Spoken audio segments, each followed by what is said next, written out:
정말 대통령으로서 아무것도 할 게 없어서 정말 마지막 최후의 보루인 대통령의 고유한 권한인 계엄령을 선포한 건데 아무런 문제도 일어나지 않았는데 이에 대해서 지금 내란이다, 막 말도 안 되는 특검은 이제 또 막 소설을 쓰고 있고요. 거의 윤석열 대통령을 잡아먹지 못해서 안달난 사람들처럼 지금 상황이 돌아가고 있는 게 너무 개탄스럽습니다.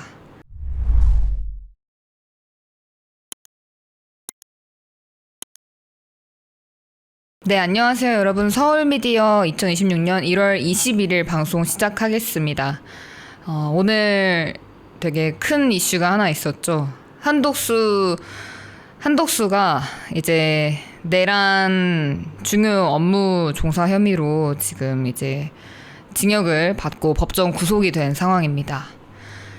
여러분들 뉴스 보고 상당히 놀라셨을 것 같습니다. 왜냐하면 12.3 계엄을 내란이라고 명확하게 규정하고 있기 때문에 이 부분에 대해서 상심이 크시고 저게 뭐냐 라면서 이제 분개하신 분들도 많으셨을 것 같습니다. 저 역시도 그 소식을 듣고 굉장히 말도 안 되는 주장을 또 법원이 하고 있구나, 또 말도 안 되는 프레임 공작을 씌우고 있구나 라는 생각을 했습니다. 기사를 보면서 한번 얘기를 해보도록 하겠습니다. 네, 오늘 오후 4시 무렵에 이제 올라오는 기사입니다. 윤석열 대통령님께서 한 계엄이 내란이다, 그리고 친위 쿠데타라는 말도 안 되는 프레임을 또 씌우고 있고요. 역시 연합뉴스답게 이렇게 했습니다. 그리고 한덕수는 중요 임무에 대한 혐의로 1심 징역 무려 23년을 선고받았습니다. 특검이 사실은 구형을 15년을 했는데 이 판사들 사법부 측에서 지금 더 높게 형을 줘가지고 지금 23년 형을 받게 된 겁니다. 이대로 이제 쭉 살게 되면 한독수 전 총리는 102살인가요? 100살이 넘어서야 나오는 그런 말도 안 되는 시나리오대로 굴러가고 있습니다. 거의 뭐 그냥 감옥 내에서 생을 마감해라 라는 그런 선고죠. 더 이상 사회에서 살지 말아라 라는 말도 안 되는 사람을 거의 죽이는 그런 선고 형량을 주었습니다. 네, 오늘 출석하는 한덕수 전 총리 얼굴이고요. 좀 긴장한 모습이 역력해 보이네요. 저는 이렇게까지 나올 줄은 솔직히 몰랐습니다. 네, 기사 보겠습니다. 서울중앙지법 형사합의 33부 이진관 부장판사입니다. 오늘 한덕수에게 징역 23년을 선고했다. 조은석 내란특별검사팀의 구형량 징역 15년보다 8년이나 많은 것이다. 그리고 재판부는 또 증거인멸의 우려가 있다면서 한덕수를 곧바로 법정 구속 처리했습니다. 재판부는 이제 12.3 비상계엄 선포와 이에 근거해 위헌위법한 포고령을 발령하고 군 병력 및 경찰 공무원을 동원해 국회 중앙선거관리위원회를 점거, 출입 통제하는 등의 행위는 형법 87조에서 정한 내란 행위에 해당한다라고 판단했다 하고 12.3 계엄 사태를 12.3 내란으로 명시적으로 규정을 한 게 오늘 좀 큰 이슈였다고 생각을 합니다. 12.3 계엄을 내란으로 규정한다는 거는 거의 뭐 사법부가 직권남용을 제대로 하고 있다. 좌편향된 판사, 좌판들이 지금 사법부를 먹고 나라를 거의 말아먹으려고 한다라고 생각을 합니다. 우리법연구회, 느그법연구회의 사람들이 상당히 다수가 모여서 지금 출신들이 너무나 포진되어 있어가지고 이 같은 판단이 나온 게 아닌가 싶습니다. 계엄이 왜 내란이라고 규정할 수 있는 거죠? 탄핵을 남발하고 국정을 마비시킨 그 민주당이 한 거는 내란이 아닌가요? 진짜 이게 참 말이 안 됩니다.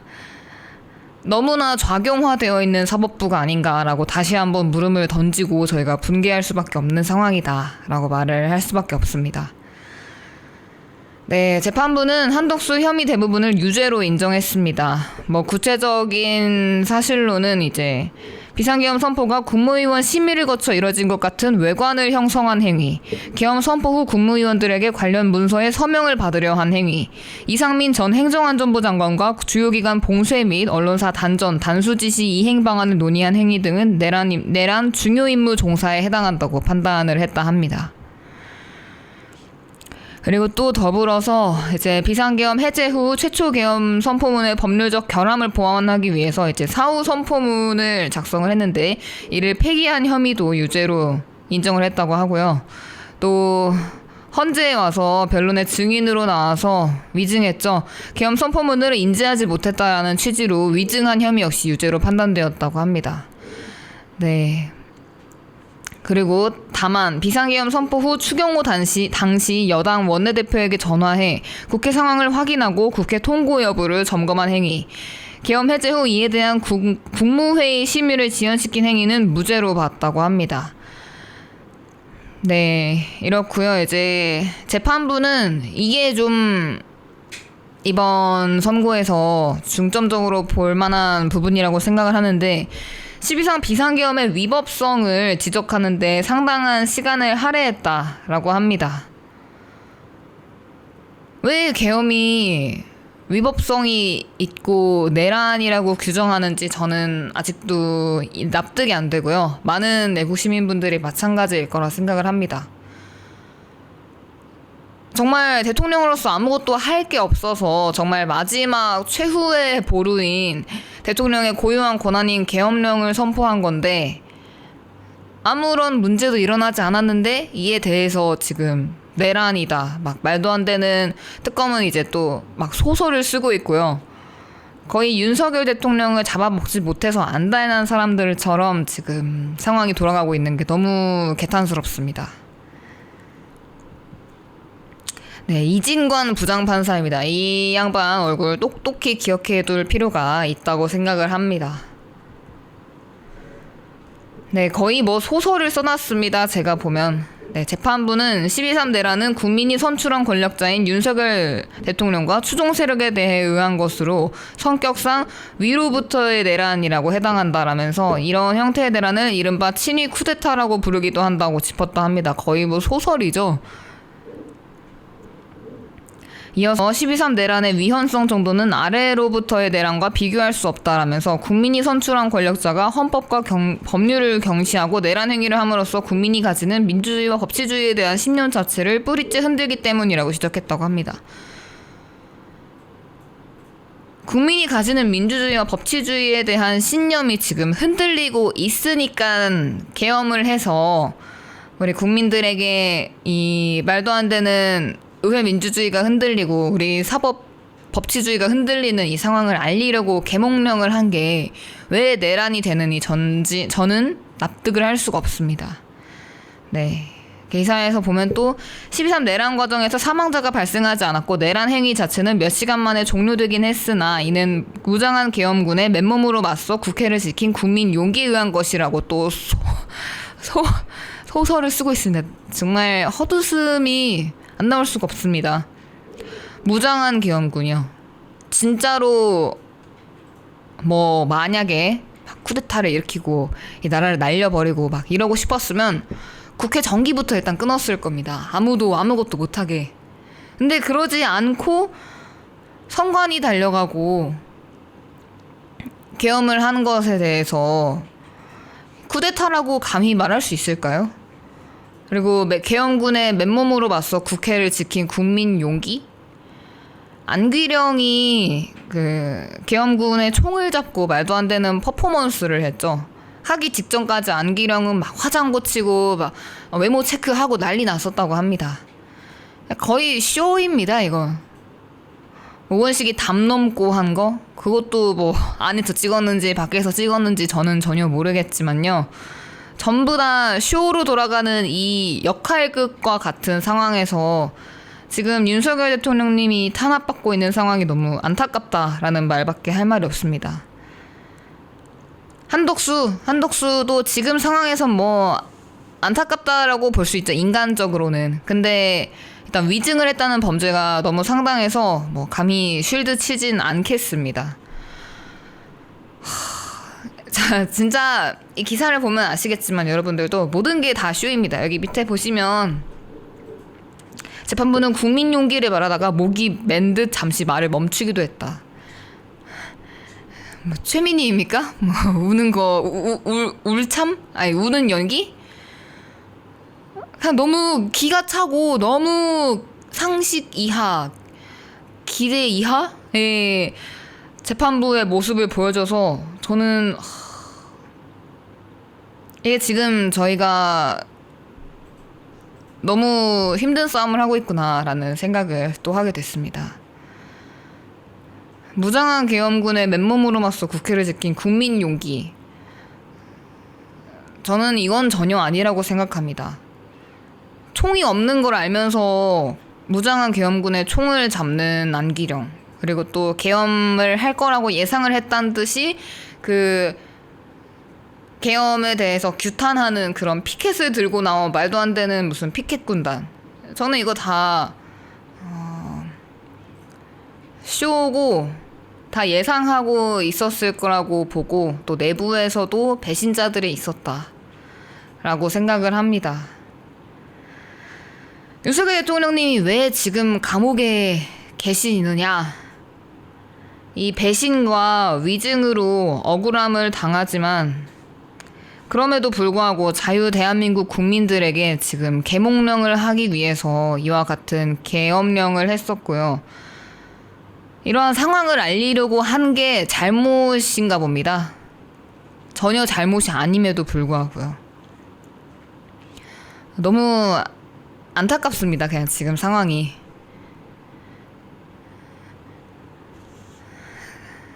네, 이러한 상황으로 이어져서 이제 뭐 기사를 보시면 전직 국무총리가 법정에서 구속된 것은 뭐 헌정사상 처음이다, 뭐 어쩌고 저쩌고 하면서 내란죄가 우두머리, 중요 임무 종사, 그리고 부하수행. 부하수행은 무슨 의미실지 모르실 분이 계셔서 얘기 드리면은 주대 없이 그냥 윗사람이 하는 대로 그대로 따라하는 거를 말을 합니다. 네. 이 역할에 따라 구분해서 이제 3가지로 구성 요건을 정해놓고 있다고 합니다. 1인 단독으로 실행 불가능한 필요적 공범의 형태가 가능한 죄라고 하고요. 이에 따라서 이제 임의적 공범을 전제로 한 형법에 일반 방조범 조항을 붙일 수 없다고 법원은 봤다 합니다. 네, 그래서 우두머리 방조범이 아니라 내랑 중요 임무 종사의 정범으로 처벌해야 한다고 법원은 판단을 했다고 합니다. 네, 그래서 이에 따라서 법정형은 내란 우두머리 죄가 높지만 법리상 방조범을 적용할 수 없으므로 죄명은 그보다 아래인 중요임무 종사를 적용하는 게 맞다고 봐서 한 단계 낮췄는데, 실제 형량은 오히려 특검 구형량의 절반 이상의 무거운 중형을 선고하는 결과가 나왔습니다. 이 이진관 부장판사, 저희가 얼굴 똑똑히 기억해 놔야겠죠. 1심에 대해서 선고가 다 되고 나면 저희는 2심에 대해서 무조건적인 이제 거의 뭐라 해야 될까요? 작전, 공작? 뭐 그런 거에 가까운 저희 활동을 펼쳐야 된다고 생각을 합니다. 이 좌경화된 사법부가 어디까지 갈지 저는 정말 모르겠습니다. 그래도 결국은 저희가 계속 이 재판을 진행을 해서 정말 낮은 형량 혹은 무죄까지 갈 수 있도록 저희가 여론전에 정말 힘써야 된다라고 생각을 합니다. 이 말도 안 되는 이 선고를 보고 지금 뭐 저기 민주당 쪽은 아주 신났고 무슨 진짜 말 그대로 5년 내내 내란만 부르짖다가 끝낼 요량인 것 같습니다. 지금 경제며 뭐 민생이며 다 망가지고 있는 상황인데, 이 말도 안 되는 내란 프레임 씌워서 아주 천년만년 울고 먹겠다 하는 그런 심정인 것 같아요. 아, 잘 걸렸다 이런 거겠죠? 이 뭐 사상자 하나 없는 상황에 계엄을 통해서 온리 프레임 공작을 통해 지금 천년만년 자기들의 세상을 천하를 만들겠다라는 요량인 것 같습니다. 저희가 그런 꼴을 보게 둘 수 없죠. 이 계엄이 얼마나 정당했는지 저희가 밝혀야 되고 앞으로 저희가 여론전에 힘써야 된다라는 점을 꼭 얘기 드리고 싶었습니다. 그리고 이와 관련해서 저희가 힘쓰는 거는 윤석열 대통령님의 말씀대로 전언대로 저희가 국민의힘에 뭉쳐서 앞으로도 쭉 싸워야 된다고 말씀을 드리고 싶습니다. 오늘 뉴스 보고 참 마음이 안 좋으실 분들이 많을 것 같은데 그럼에도 저희는 여론전을 쭉 해야 한다라고 다시 한번 얘기 드리고 싶습니다. 저희도 그에 힘쓰기 위해서 서울미디어 저희 채널도 앞으로 노력 많이 하도록 하겠습니다. 네, 앞으로 또 어떤 재판 선고 결과가 나올지는 쭉 지켜봐야 할 것 같고요. 어떤 상황이 나와도 저희는 이제 밖으로 나오거나 아니면은 집에서 손가락 애국하거나 그 두 가지 트랙을 타시면 참 좋을 것 같다고 얘기 드리면서 오늘 방송을 마치도록 하겠습니다. 네. 여러분들 날씨가 정말 많이 매섭게 추운데 감기 조심하시고 네. 체력이 국력입니다.